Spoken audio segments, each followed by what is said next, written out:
धाकड़ खबर बेखौफज़ुबां बेबाक अंदाज।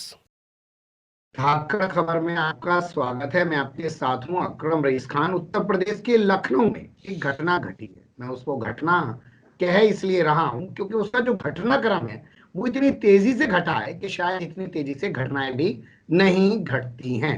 हजरतगंज थाने में एक शख्स पहुंचे, उन्होंने एफआईआर दर्ज कराई और कहा कि जितने तमाम न्यूज चैनल्स हैं वो फर्जी टीआरपी दिखा रहे हैं और हम लोगों से पैसा वसूल रहे हैं विज्ञापन के नाम पे ज्यादा। एफआईआर दर्ज की गई, उससे सवाल नहीं पूछा गया कि आप कौन हैं, आपने कैसे ये प्रूफ किया है, कैसे आपको ये अंदाजा हुआ, कुछ नहीं।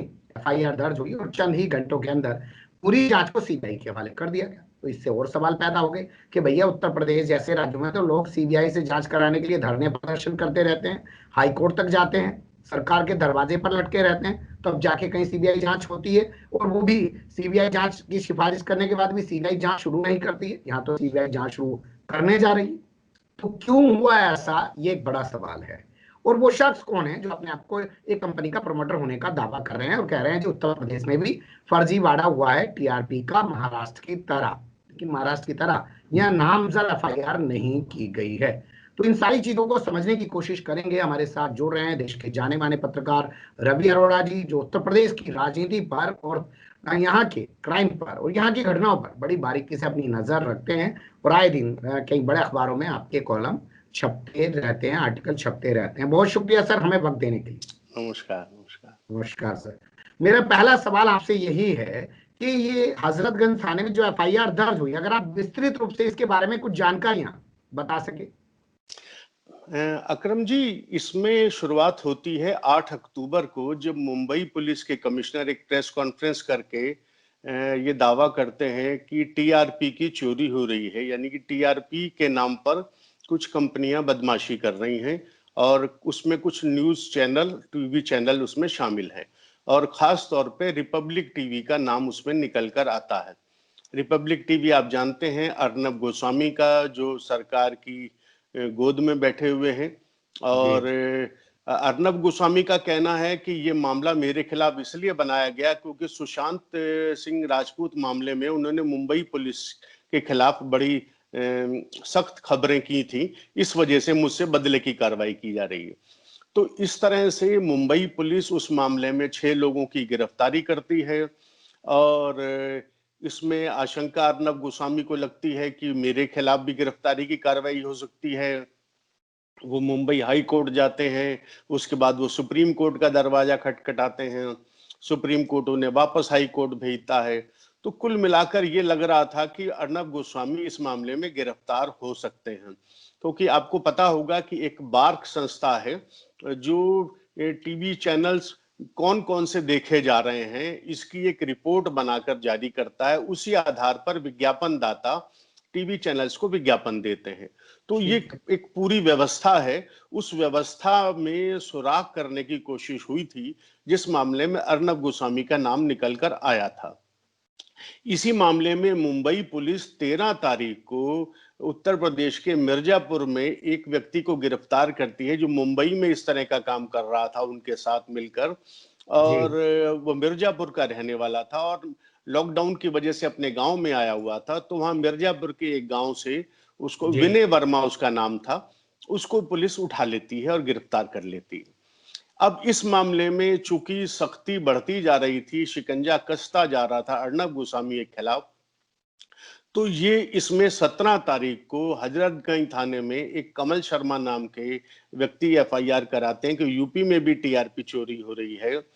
और वो गोल्डन रैबिट कंपनी के वो वहां के निदेशक हैं, वो उसकी एफआईआर कराते हैं और उसके बाद तुरंत योगी सरकार इस मामले को सीबीआई की सिफारिश कर देती है। ये तो अब तक का मामला है जी। तो यहीं से सवाल पैदा होता है सर, क्या महाराजगंज में गिरफ्तारी की मुंबई पुलिस ने आकर उससे लगा कि उत्तर प्रदेश में और भी गिरफ्तारियां हो सकती हैं, मुंबई पुलिस और भी लोगों को उठा के ले जा सकती है, क्या उससे बचने के लिए यूपी में ये एफआईआर कराई गई और आनंद फानंद में इसकी जांच सीबीआई को दे दी गई? इसको अकरम जी थोड़ा सा और विस्तार से देखें तो ये केंद्र सरकार वर्सेस महाराष्ट्र सरकार की टकराव और उसकी लड़ाई का परिणाम है। अर्नब गोस्वामी केंद्र सरकार, मोदी सरकार की गोद में बैठे हुए हैं। वो लगातार हमले करते हैं मुंबई पुलिस कमिश्नर पर। जी मुंबई पुलिस कमिश्नर मतलब मुंबई की सरकार, ठाकरे सरकार। जी ये दोनों के आपस में टकराव होते हैं। अब चूंकि वो उनके गोद में बैठे हुए अर्नब गोस्वामी और उनकी गिरफ्तारी की अब आशंका बन गई है, उनको बचाने के लिए केंद्र सरकार की तरफ से ये एक तुरुप का पत्ता फेंका गया है कि इस मामले को सीबीआई को सौंप दिया जाए। अब देखिए यहां पर कई तरह के कंपल्शंस निकल कर आएंगे। जब मामले की सीबीआई जांच कर रही है तो राज्य सरकार उस मामले की जांच करेगी कि उसे रोकनी पड़ेगी।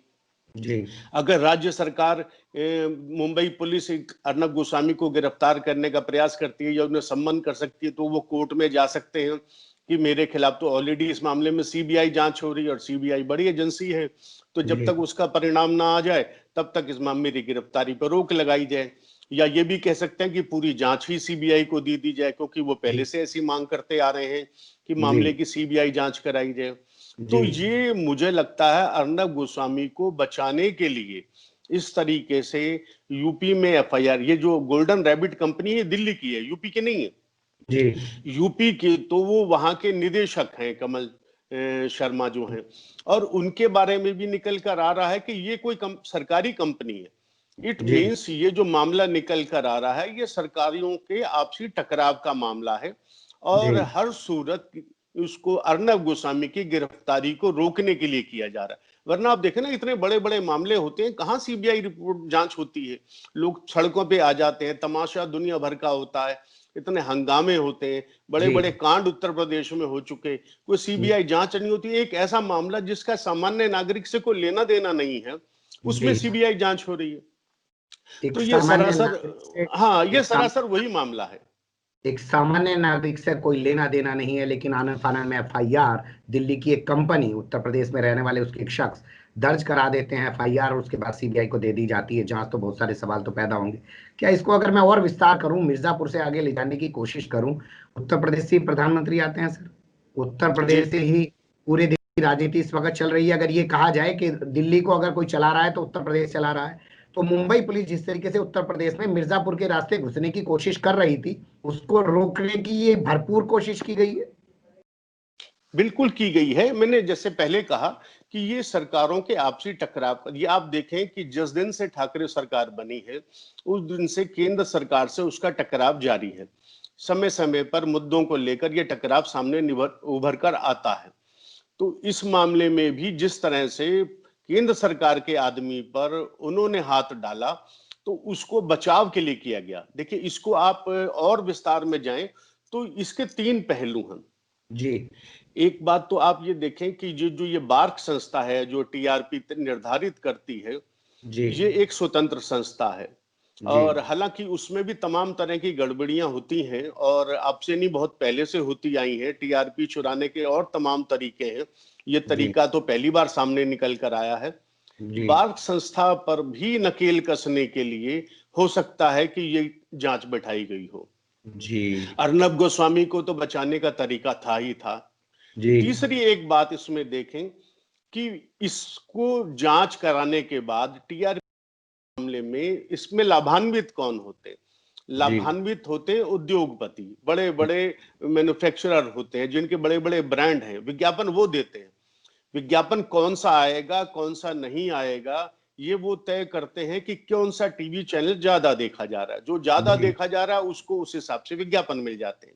ठीक अब है। 50,000 के आसपास लगभग ये बैरोमीटर लगे हुए हैं टीवी सेट के अंदर, जो सेट टॉप बॉक्स होते हैं देश भर में, जी उसी के आधार पर निकल कर आता है, उन्हीं को मैनिपुलेट करने की कोशिश की जाती है।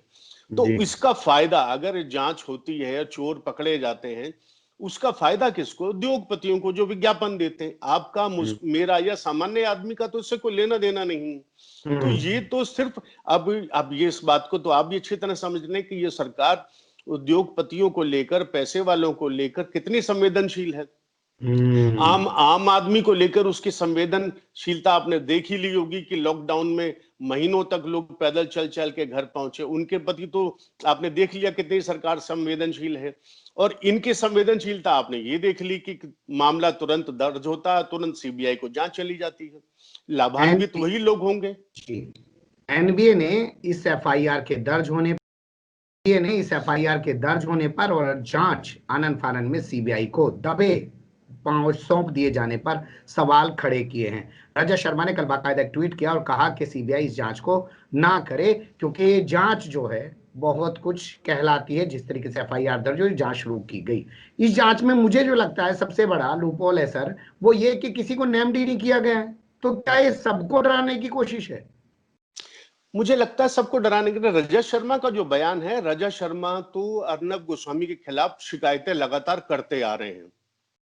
अब आप देखें अर्नब गोस्वामी जिस तरह की पत्रकारिता कर रहे हैं, उसको पत्रकारिता कतई नहीं कहा जा सकता। वो मनोरंजन कर रहे हैं और मनोरंजन भी एक विदूषक की तरह से कर रहे हैं। एक आपको शायद जानकारी भी होगी कि अब जो ये टीआरपी का जो दबाव है, उस दबाव में चीजें इतनी बदल गई हैं कि आम आदमी के सरोकार आपको कहीं दिखाई नहीं देंगे टीवी चैनल्स में।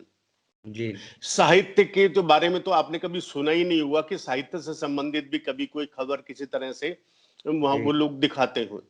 तो एक 5C का फार्मूला इनके यहाँ आमतौर पर कहा जाता है, जो उसके अंदर क्राइम है, उसमें कॉन्स्पिरेसी है, उसमें क्रिकेट है। इस तरह के 5 चीजें उन्होंने तय की हुई हैं। सारी खबरें उन्हीं के इर्द गिर्द होती हैं। अब आप देखें सुशांत सिंह राजपूत पे पूरा देश ऐसे हिला दिया जैसे चाइना ने भारत पे हमला कर दिया हो, जैसे पाकिस्तान हमारे भारत में घुस आया हो। कितना बड़ा मामला इसको, रिया चक्रवर्ती, सुशांत राजपूत और वो ड्रग, मुंबई फिल्म इंडस्ट्री के ड्रग रैकेट, इसके अलावा चौथा कोई विषय ही नहीं है इनके पास।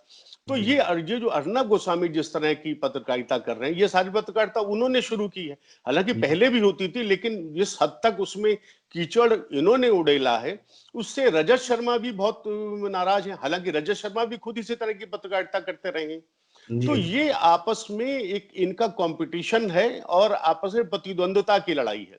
और रजत शर्मा तजर्बे के हिसाब से आप बता पाएंगे कि आप जिन तमाम चीजों का जिक्र कर रहे हैं, रजत शर्मा हो, सुधीर चौधरी हो, अर्नब गोस्वामी हो, अमीश देवगन हो और दीपक चौरसिया हो, इनके बीच आज आपस में कि कौन बड़ा भोंपू है या कौन बड़ा पत्रकार तो नहीं, चाटुकार कौन बड़ा है, ये कंपटीशन चल रहा है क्या सर?